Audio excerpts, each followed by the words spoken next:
Hi friends, నా పేరు వేణుగోపాల్. నేను సింగరేణి కాలేజ్ కంపెనీ లిమిటెడ్లో RG3 ఏరియాలో జూనియర్ అసిస్టెంట్గా పనిచేస్తున్నాను. నాకు 2015 నోటిఫికేషన్లో ఈ జాబ్ రావడం జరిగింది. ఫ్రెండ్స్, త్వరలో మళ్ళీ సింగరేణిలో జూనియర్ అసిస్టెంట్ నోటిఫికేషన్ రాబోతుంది.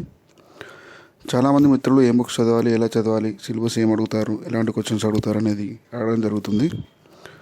సో దానికోసం గైడెన్స్లో మీకు ఉపయోగపడుతుందని చెప్పి నేను ఈ వీడియోలు చేయడం జరుగుతుంది.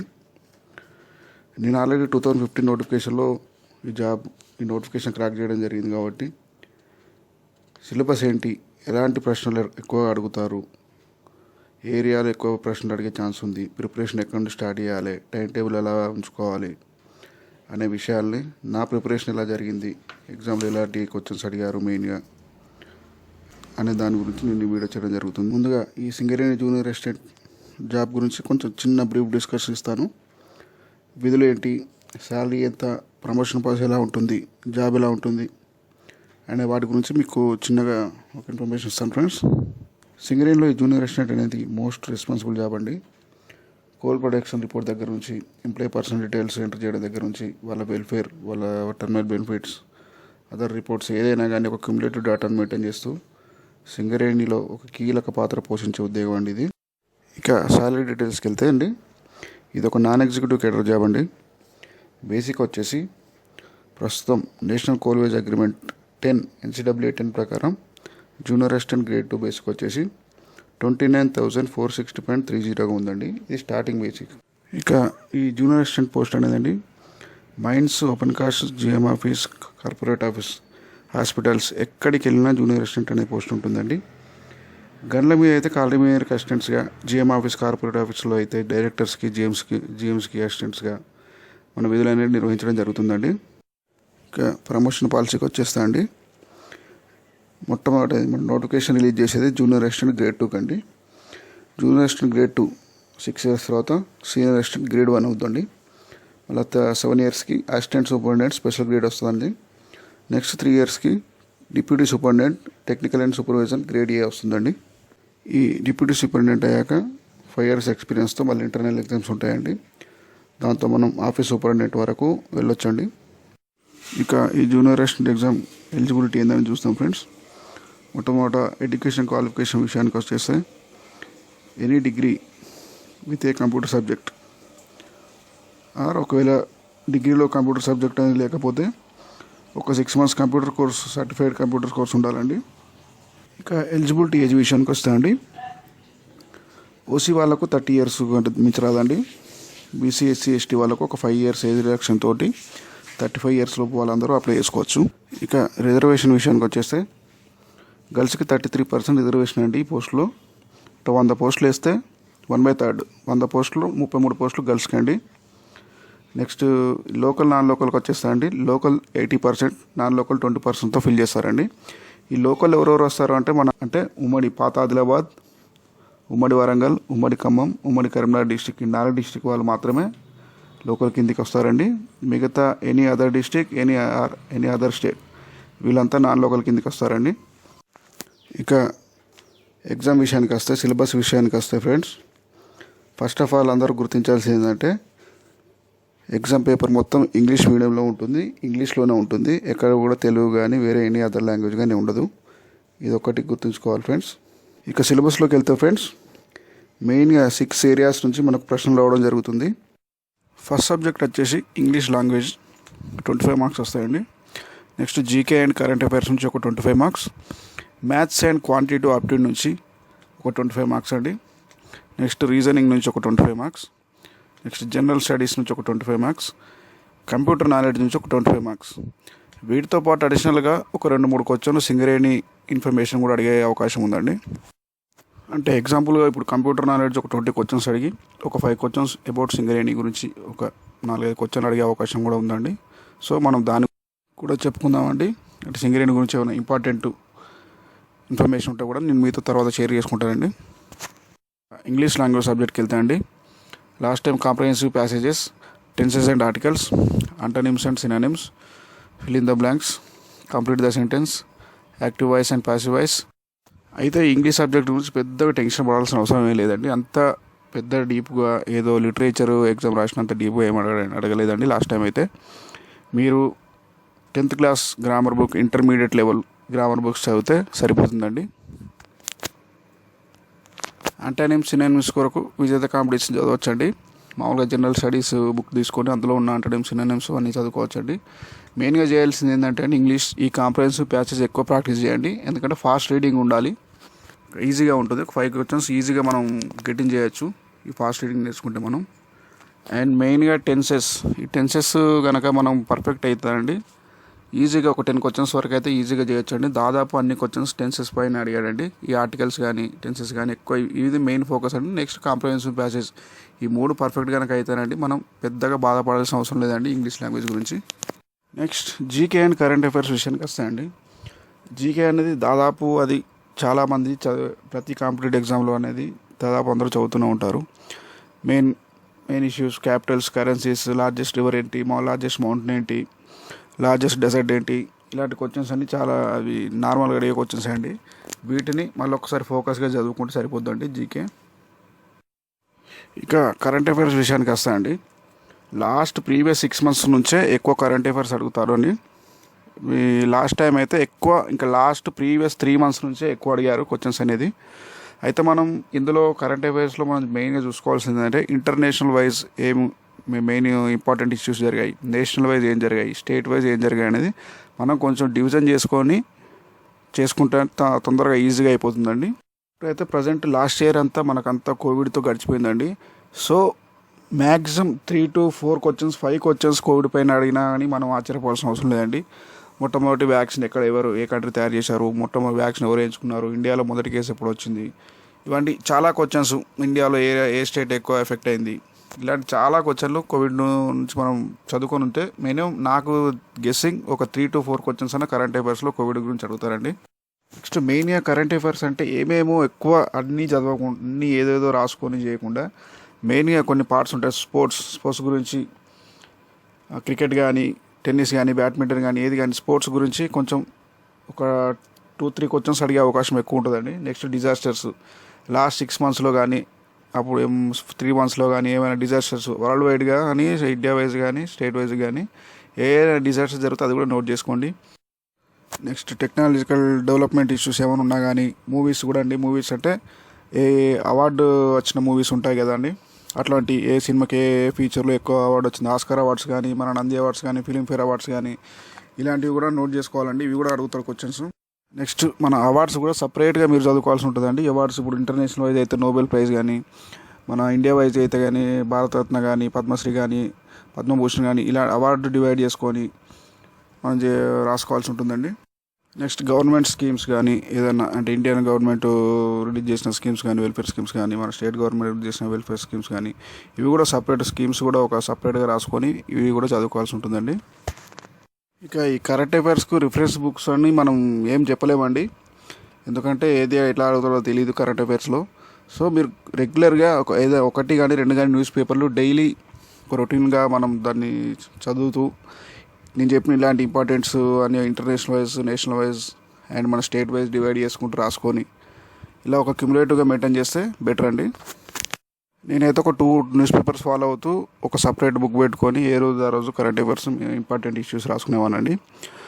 మంత్లీ వన్స్ ఒకసారి మన షైన్ ఇండియా కానీ, మన విజేత కాంపిటీషన్స్ కానీ ఒక బుక్ తెచ్చుకొని మామూలుగా రివైజ్ చేసుకునేవానండి. అంటే నేను కవర్ చేసుకున్నాను ఆ పాయింట్స్, వీళ్ళు ఇచ్చిన దాంట్లో నాకు కవర్ అట్లా చూసుకునేవాడిని తప్ప సపరేట్ వాటిపైన డిపెండ్ అయితే కాలేదండి నేను.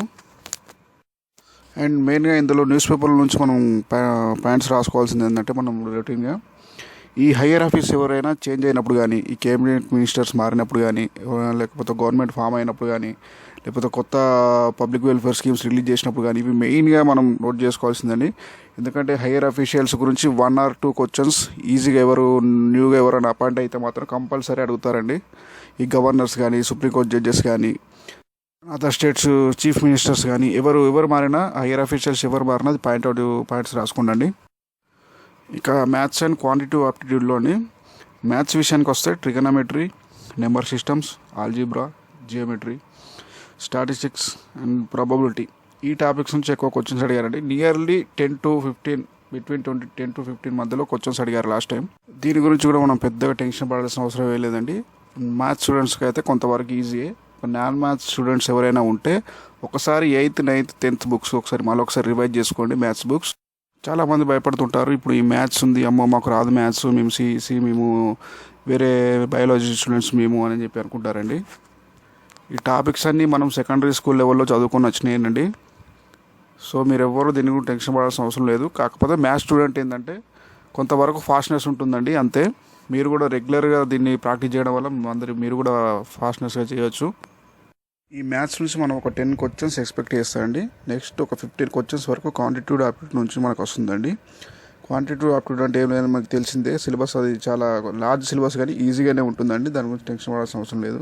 యావరేజ్ కానీ, ఏజెస్ ప్రాబ్లమ్స్ కానీ, లాగారిథమ్స్ కానీ, పర్సంటేజ్ కానీ, ప్రాఫిట్ లాస్ కానీ, రేషియో, ప్రపోజిషన్, పార్ట్నర్షిప్స్ చాలా ఉంటుందని చెప్పుకుంటే. సో ఈ మ్యాథ్స్ అండ్ క్వాంటిటేటివ్ ఆప్టిట్యూడ్కి మనం ఏ బుక్ రిఫర్ చేయాలి అంటే, నేను మ్యాథ్స్కి undoubtedly 8th, 9th, 10th books enough అండి. మ్యాథ్స్ బుక్స్ తీసుకొని ప్రాక్టీస్ చేసేయండి. ఆ బేసిక్సే కానీ అందులో నుంచి క్వశ్చన్స్ అడుగుతారండి.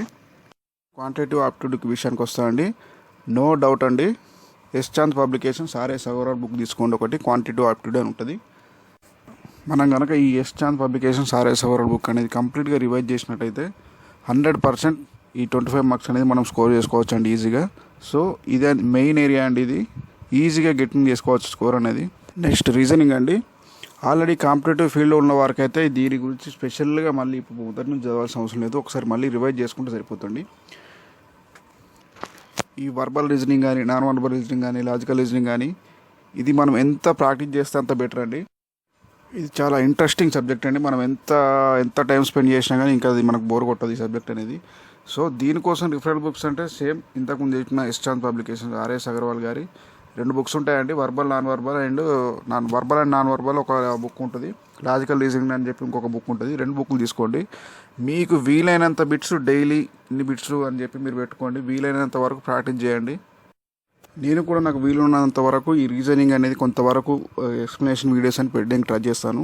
అలాగే ఎవరైనా maths other than maths student ఉన్నా కానీ నేను వీలైనంత సింపుల్గా మ్యాథ్స్ ఎలా చేసుకోవచ్చు అనే కొన్ని వీడియోస్ నాకు టైం ఉన్నంత వరకు నేను పెట్టడానికి ట్రై చేస్తాను ఫ్రెండ్స్. ఇక జనరల్ స్టడీస్ విషయానికి వస్తాయండి, చాలా చాలా పెద్ద సబ్జెక్ట్ అండి ఇది. మనం ఎన్ని బుక్స్ చదివినా కానీ ఇంకా సబ్జెక్ట్ అనేది మిగిలిపోయి ఉంటుందండి. ఇందులో మెయిన్గా టాపిక్స్ వచ్చేసి జాగ్రఫీ నుంచి, హిస్టరీ నుంచి, పాలిటీ నుంచి, economy and science and technology నుంచి అట్లీస్ట్ ఒక 3 to 4 క్వశ్చన్స్, 5 క్వశ్చన్స్ వరకు అడుగుతాడండి. నేను ఎగ్జామ్ రాసినప్పుడు అయితే చాలా డీప్గా అడిగాడండి క్వశ్చన్, చాలా టఫ్గా ఇచ్చారు జనరల్ స్టడీస్ అనేది. క్వశ్చన్స్ ఎంత డీప్గా అడిగాడంటే ఒక క్వశ్చన్ చెప్తానండి ఏమి క్వశ్చన్ అడిగాడో లాస్ట్ టైం ఎగ్జామ్లో. హిస్టరీ నుంచి అండి, వాస్కో డి గామా 1498లో మనకి ఇండియాకి వచ్చాడు May 20న. అతను వచ్చిన షిప్ పేరు ఏంటి అని అడిగాడండి. అంటే ఏ షిప్లో వచ్చాడు, ఆ షిప్ పేరు ఏంటి అని అడిగాడు. అసలు నేను ఆ ఎగ్జామ్ అంతవరకు చూడలేదు. అలా అడగచ్చు క్వశ్చన్స్ అనేది, ఎంత డీప్గా అడిగేది తెలియదు జనరల్ స్టడీస్ అనేది. ఇంకా మనం ఈ టాపిక్స్ అనేది ఏ విధంగా చూసుకోవాలంటే, ఇప్పుడు జాగ్రఫీ నుంచి వచ్చేసి మొట్టమొదటిగా సోలార్ సిస్టమ్ అండి. సోలార్ సిస్టమ్ అంటే వాల్ జాగ్రఫీ నుంచి మన ఇండియన్ జాగ్రఫీ, తర్వాత స్టేట్ జాగ్రఫీ, ఇలా ఒక డివిజన్ లాగా మనం చదువుకోవాలి ఏదైనా కానీ. హిస్టరీకి వచ్చేస్తామండి. సేమ్ ఇది కూడా ancient history, medieval history and modern history కింద మనం 3 parts చేసుకొని చదువుకోవాలండి. నెక్స్ట్ పాలిటీ విషయానికి వస్తామండి. పాలిటీలో మెయిన్ ఇంపార్టెంట్ కాన్స్టిట్యూషన్ గురించి అండి. అట్లీస్ట్ ఒక 2 క్వశ్చన్స్ అడుగుతాడండి. ఆర్టికల్స్, కొన్ని ఇంపార్టెంట్ ఆర్టికల్స్ ఉంటాయి, మీకు చెప్తాను తర్వాత. Next president powers, prime minister powers, qualifications for supreme court judge, ఇలాంటి కొన్ని క్వశ్చన్లు ఉంటాయి. ఇవి మెయిన్గా ఏంటంటే పాలిటీ తోటి మన నాలెడ్జ్ అనేది చాలా వరకు ఇంప్రూవ్ అవుతుందండి. పాలిటీని కొంచెం ఇంట్రెస్ట్గా చదువుకోవచ్చు మనం. నెక్స్ట్ ఎకనామీకి వచ్చేస్తా అండి. ఎకనామీలో మెయిన్ ఏంటంటే 5 years ప్లాన్స్ అనేది మెయిన్ అండి. అట్లీస్ట్ 1 or 2 క్వశ్చన్స్ అడుగుతాడండి. లాస్ట్ టైం అడిగాడు 5 years ప్లాన్ నుంచి. నెక్స్ట్ బ్యాంకింగ్ సిస్టమ్, బ్యాంకింగ్ కొన్ని వర్డ్స్ ఉంటాయి. రెపో అంటే ఏంటి, ఇంట్రెస్ట్, ఇన్ఫ్లేమేషన్, డిఫ్లేషను, ఇలాంటి కొన్ని ఇంపార్టెంట్ టాపిక్స్ ఉంటాయండి. నేను మళ్ళీ ఎక్స్ప్లెయిన్ చేస్తాను, ఏవేవి ఈజీగా ఉంటాయి. మెయిన్ టాపిక్స్ ఏంటి అన్నీ చదవకుండా, ఎందుకంటే ఇది పెద్ద సబ్జెక్ట్స్ అండి జనరల్ స్టడీస్ అనేది. తర్వాత నేను ఎక్స్ప్లెయిన్ చేస్తానండి చిన్న చిన్న ఇంపార్టెంట్ టాపిక్స్ ఏమైనా ఉన్నాయని. నెక్స్ట్ సైన్స్ అండ్ టెక్నాలజీ అండి. ఇది మన బయాలజీ సబ్జెక్టుకి నెక్స్ట్ ఎక్స్టెన్షన్ అండి. ఇందులో మెయిన్గా ఎటువంటి టాపిక్స్ ఉంటాయంటే అండి, ఇప్పుడు మన స్పేస్ ప్రాజెక్ట్స్ కానీ, ఇప్పుడు మన చంద్రయాన్ కానీ, మార్స్ మిషన్ టు మార్స్ కానీ, ఇలాంటి ప్రోగ్రామ్స్ కానీ, మన ఇండియా తయారు చేసిన న్యూ మిసైల్స్ కానివ్వండి, మన డిఫెన్స్ సిస్టమ్స్ కానివ్వండి, ఇలాంటి క్వశ్చన్స్ అడుగుతారండి సైన్స్ అండ్ టెక్నాలజీ నుంచి. ఈ జనరల్ స్టడీస్ని మనం డీటెయిల్గా చదవాలంటే మాత్రం intermediate and degree level books, Telugu academy books అని చదవాలి. లేదంటే ఫ్యాకల్టీ నోట్స్ ఉంటాయండి, వాళ్ళు మెయిన్ ఏరియా ఏ ఏరియా నుంచి ఎక్కువ క్వశ్చన్స్ వస్తాయి, ఏ పాయింట్స్ ఎక్కువగా అడుగుతారనే దాని మీద అదే టాపిక్స్ తోటి నోట్స్ ఉంటాయండి. గ్రూప్ 2 కానీ గ్రూప్ 1 కానీ నోట్స్ ఉంటాయి, అది తీసుకున్నా బెటర్ అండి. నా దగ్గర ఉన్న మెటీరియల్ కూడా చాలా వరకు మెయిన్ టాపిక్స్ అనేది నేను మీకు చెప్పడానికి ట్రై చేస్తానండి. కాబట్టి మీతో షేర్ చేస్తాను తర్వాత. లేదు ఇన్ని బుక్స్ మేము తీసుకోలేము అని అనుకునే వాళ్ళండి, టీఎస్పీఎస్సి గ్రూప్ 1 ప్రిలిమ్స్ బుక్ అని ఒకటి ఉంటుందండి. అది తీసుకుంటే దాదాపు మీకు అన్ని టాపిక్స్ అన్నీ కవర్ అయిపోతాయండి. ఇప్పుడు ఈ జనరల్ స్టడీస్ టాపిక్స్తో పాటు మీకు రీజనింగ్ కూడా కవర్ అయిపోద్ది. నెక్స్ట్ కంప్యూటర్ నాలెడ్జ్ అండి, చాలా ఈజీ అండ్ ఇది కూడా దాదాపు 100% మార్క్స్ మనం స్కోర్ చేసుకోనికి అవకాశం ఉన్న సబ్జెక్ట్ అండి. ఇందులో మరీ డీప్గా మీరు ఏదేదో బుక్స్ తీసుకొని కంప్యూటర్ లోతుల్లోకి చదవడం కంటే నేను చెప్తున్న టాపిక్ల మీద మీరు కొంచెం కాన్సన్ట్రేషన్ చేస్తే సరిపోద్దండి. ఫస్ట్ ఇందులో డెవలప్మెంట్ ఆఫ్ కంప్యూటర్స్, ఇందులో ఏం లేదండి. ఫస్ట్ కంప్యూటర్ ఏది యూజ్ చేసి తయారు చేశారు, మొదటి కంప్యూటర్ బిఫోర్ ఏముండేది, కంప్యూటర్ వచ్చాక ఫస్ట్ స్టేజ్ ఎలా ఉన్నది, దాని సైజ్ ఎలా ఉండేది, నెక్స్ట్ స్టేజ్లో ఏం యూజ్ చేశారు, next stage development, computers development అనేది ఒక చిన్న టాపిక్ అండి. అదొక్కటి పర్ఫెక్ట్ చేసుకుంటే సరిపోద్ది. నెక్స్ట్ కంప్యూటర్ పెరిఫెరల్స్, మీకు తెలిసిందే కంప్యూటర్ యొక్క పార్ట్స్ ఏమేమి ఉంటాయి, వాటి యూజ్ ఏంటి, ఇవే ఉంటాయి. ఇది కూడా చాలా సింపుల్ టాపికే. నెక్స్ట్ వచ్చేసండి ఎంఎస్ ఆఫీస్ అండి.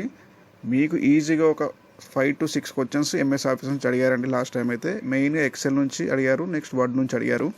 నెక్స్ట్ షార్ట్ కట్ కీస్ అండి, తెలిసిందే important abbreviations, networking, internet and operating systems ఎలా డెవలప్మెంట్ అయ్యి విండోస్ ఇప్పుడు విండోస్ 10 వాడుతున్నాం మనం. అండ్ అలాగే లాంగ్వేజ్, వాటి స్పెషాలిటీస్ అండ్ ఇప్పుడు కొత్తగా వచ్చిన అప్లికేషన్స్, వీటన్నిటి గురించి అడుగుతాడండి. ఈ కంప్యూటర్ నాలెడ్జ్ గురించి నేను ఒక సపరేట్ వీడియో చేస్తాను, కంప్లీట్ కంప్యూటర్ నాలెడ్జ్ గురించి. దాదాపు మెయిన్ ఏరియా ఎలాంటి క్వశ్చన్స్ అడుగుతారు, ఏ ఏరియాలో అడుగుతాడు అనే గురించి ఒక సపరేట్ వీడియో చేస్తానండి. ఈ కంప్యూటర్ నాలెడ్జ్కి రిఫరెన్స్ బుక్ వచ్చేసండి అరిహంత్ పబ్లికేషన్స్ వారి కంప్యూటర్ అవేర్నెస్ అనే బుక్ తీసుకుంటే బాగుంది. నేనైతే బేసిక్గా కంప్యూటర్ స్టూడెంట్ కాబట్టి నేను అప్పుడు సపరేట్గా ఒక బుక్ అంటూ తీసుకుని ప్రిపేర్ కాలేదు. చాలా సింపుల్ క్వశ్చన్స్ అడిగాడు కంప్యూటర్ నుంచి. సో అందుకే నేను సపరేట్ ఒక వీడియో ఇస్తానని చెప్తున్నాను, సింపుల్గా ఎలాంటి క్వశ్చన్స్ అడుగుతాడు ఏందనే దాని గురించి. సో ఫ్రెండ్స్, ఇదండి జూనియర్ అసిస్టెంట్ జాబ్ ఏంటి, ఎలిజిబిలిటీస్ ఏంటి, సిలబస్ ఏంటి, ఎలాంటి క్వశ్చన్స్ అడుగుతారు అనే దాని గురించి ఒక చిన్న నా వంతు ప్రయత్నం చేశాను, మీకు యూజ్ అవుద్దని. సో ఇది ఎప్పటికే వీడియో చాలా లెంత్ అయిపోయిందండి, ఇంకా చెప్పాలని ఉంది. సో నెక్స్ట్ వీడియోలో టైం టేబుల్ ఎలా పెట్టుకోవాలి, ఎక్కడి నుంచి స్టార్ట్ చేయాలి, ముందు ఏ సబ్జెక్ట్ నుంచి స్టార్ట్ చేయాలి, ఏ విధంగా చదవాలనేది కూడా నేను ఫర్దర్గా వీడియోలు చేస్తానండి. Thank you.